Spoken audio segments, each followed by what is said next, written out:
సర్వేలు చేయించుకున్నారు మీ పార్టీ వాళ్ళు అందరూ కూడా. తెలుసుకో, నేను ప్రజల్లోకి ఎంత ధైర్యంగా వెళ్తున్నామంటే పనులు చేసినా కాబట్టి వెళ్తాను. ఎప్పుడన్నా నువ్వు ఇలా తిరిగావా? ఇంటింటికి తిరగగలిగావా? ఈరోజు ధైర్యంగా ఇంటింటికి తిరుగుతున్నామంటే పనులు చేసా కాబట్టి తిరుగుతున్నాం అని సందర్భంగా కొండబాబు తెలియజేసుకుంటాను. మున్సిపాలిటీ సిస్టమ్ ఏంటో అసలు తెలుసా? చంద్రబాబు నాయుడు వచ్చినప్పుడు నేను తరలించమంటున్నారు. చంద్రబాబు నాయుడు వచ్చినప్పుడు జన్మభూమి వారోత్సవాలను జరిగి తెలుసా మీకు? చిన్నపిల్లలు ఉంటారు అప్పుడు మీరు ఎక్కడ ఉంటారు నా ఉద్దేశం. జన్మభూమి వారోత్సవాలను జరిగినప్పుడు చిన్న చిన్న పిల్లల్ని, స్కూల్ పిల్లల్ని ఎండలో పెట్టి మానవహారాలు తయారు చేయించేవాడు చంద్రబాబు నాయుడు. కళ్ళు తిరిగి పడిపోయిన పిల్లలు కూడా ఉన్నారు ఆ రోజు. మేమేదో నిన్న స్కూల్కి సెలవు ఇచ్చాం అని నిన్నేదో విమర్శించాడు.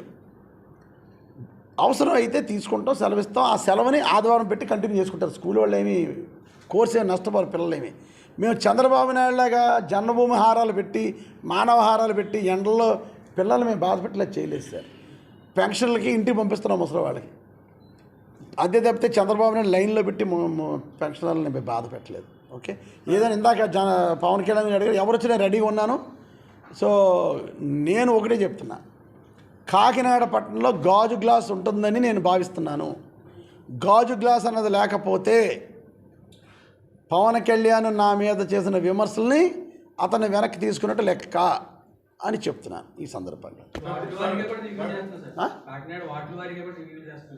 ఎన్ని చేసుకున్నా ఓడిస్తాను, ఎవరు వచ్చినా ఓడిస్తాం, అందులో డౌట్ లేదు.